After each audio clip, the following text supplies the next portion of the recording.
கிதியோனுடைய பட்டயம் வென்றிருக்கிறாங்க என்று சொன்னாங்க. கிதியோன் இருக்காரு, அவர் வந்து இஸ்ரவேல். ஓகேங்களா? முன்னாடிலாம் வந்து எப்படி எகிப்தியர்கிட்ட வந்து அடிமையா இருந்தாங்க இஸ்ரவேல்லாம், அவங்கள மோசே எப்படி கூப்பிட்டு வந்தாரு, அது போல கிதியோனை வந்து ஏசப்பா தேர்ந்தெடுத்திருக்கிறாரு. ஆமே. அவர் வந்து ஒரு சாதாரண ஒரு குடும்பத்தை சேர்ந்தவர் தான். ஆனா கர்த்தர் அவர் கூட இருக்கும்போது இந்த அடிமையா இருந்தாங்க பாருங்க 7 வருஷம். அது ஏன்னா கர்த்தருடைய வார்த்தைக்கு கீழ்ப்படியாம அவருக்கு தேவைப்படாத செயல்ல செஞ்சதால கர்த்தர் கொடுக்கிற ஒரு பனிஷ்மெண்ட் இல்லையா?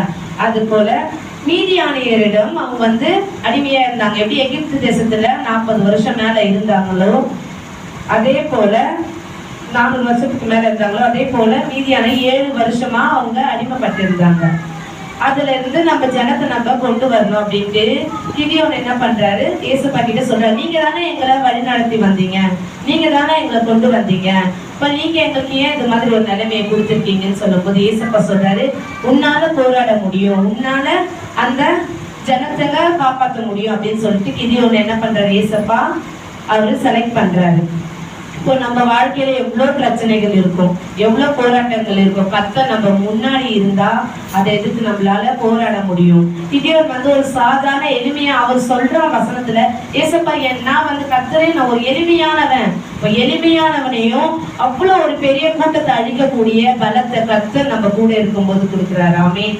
அதே போல உங்களுடைய வாழ்க்கையிலும் கர்த்தர் எளிமையா இருக்கிற நம்மளை கொண்டு நிறைய அற்புதங்களை செய்ய போறார். விசுவாசத்தோட இருக்கலாம். 20,000 பேருக்கு மேல அவன் கூட இருந்தோம். கொஞ்சம் பேர் என்ன பண்ணாங்க, இப்போ நம்ம வந்து ஒருத்தர் எதிர்த்து போறோம்னா அதுக்கு தைரியம் வேணும் இல்லையா?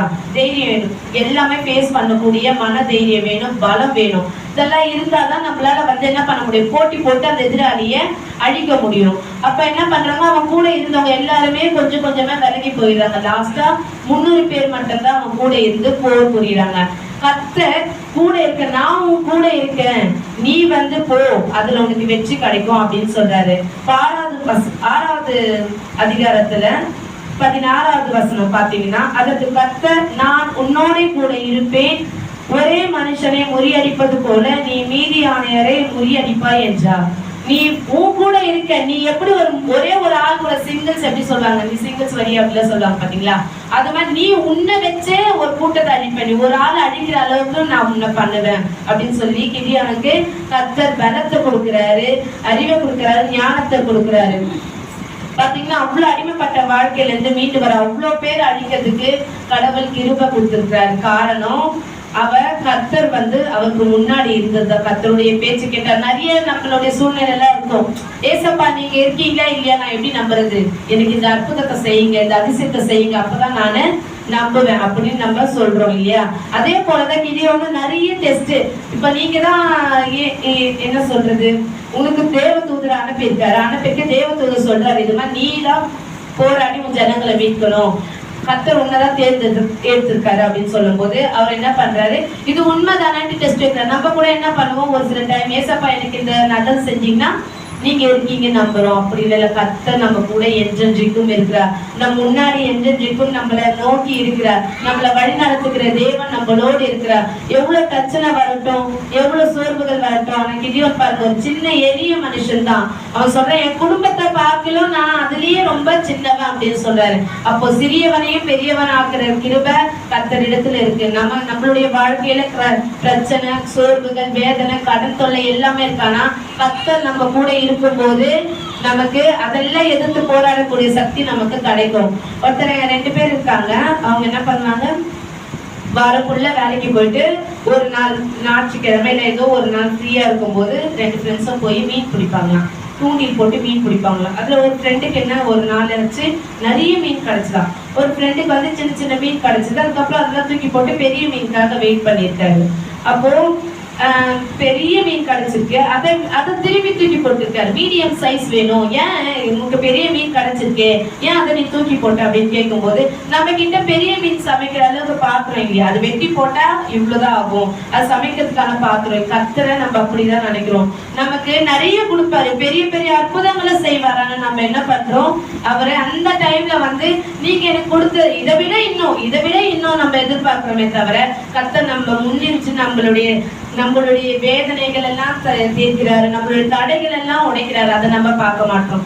நீங்களும் நாமும் விசுவாசித்தா கர்த்தர் நம்மளை உயர்த்துவார். கிதியோன் எப்படி கர்த்தரை விசுவாசித்தாரோ அவர் அவ்வளவு பெரிய படைகளை அழிக்கிறதுக்காக கர்த்தர் அவர் கூட இருந்தார். அந்த தைரியத்தை கொடுத்தார், பலத்தை கொடுத்தார், போராடக்கூடிய சக்தியை கொடுத்தார். நமக்கும் கர்த்தர் எந்தவித பிரச்சனையில இருந்தோம் நம்ம விடுபட கர்த்தர் நம்ம கூடவே இருப்பார். கிதியோன் போல உங்க கூடவும் கர்த்தர் இருப்பார், உங்களை ஆசீர்வதிப்பார், பலப்படுத்துவார். இயேசுவின் நாமத்தில் எல்லா கண்ணுல மூடி ஹல்லேலூயா. கிதியோனோடு கர்த்தர் இருந்தார். கர்த்தர் முன்னாடி போனான். எளிய ஜனங்களை கொண்டு அவர் ரட்சிப்புள்ள நடத்த வல்லமுடையவர். கர்த்தர் முன்னாடி போனார். ஹல்லேலூயா. இன்னைக்கு நீங்கள நானும் பலவிதமான சோதனைகள்ல போராட்டம் விரோதமா இருக்கிற இந்த மீதியான போல எவ்வளவு பெரியவர்களா இருக்கலாம். ஆனா கர்த்தர் நமக்கு முன்னாடி போவாரேனா அவர் நமக்கு ஜெயத்தை கொடுக்க வல்லம் விட. உங்களுக்கு விரோதமான கடனை விட அவர் பெரியவர். உங்களுக்கு விரோதமா இருக்கிற பலவீனத்தோட அவர் பெரியவர். உங்க குடும்பத்தில் இருக்கிற தேவைகளோட அவர் பெரியவர். நமக்கு முன்னாடி போகிற தெய்வம். இந்த மாதத்தின் வாக்கு தத்துவம் கர்த்தர் நமக்கு முன்னாடி போகிறவர். நமக்கு முன்னாடி போகிற தெய்வம் நமக்கு முன்னாடி அவர் சென்றிருக்கிறதுனால எல்லா காரியங்களும் சரி செய்ய, எல்லா காரியம் பொறுப்படுத்த நடத்த அவர் வல்லம். எல்லாம் ஜோம் ஆண்டவரே எங்களுக்கு குடும்பத்துக்கு முன்னாடி நீர் போவீராக ராஜா. எங்க வியாபாரத்துக்கு முன்னாடி நீர் இருப்பீராக. எங்க குடும்பத்துக்கு முன்னாடி நீர் இருப்பீராக. ஆண்டவரே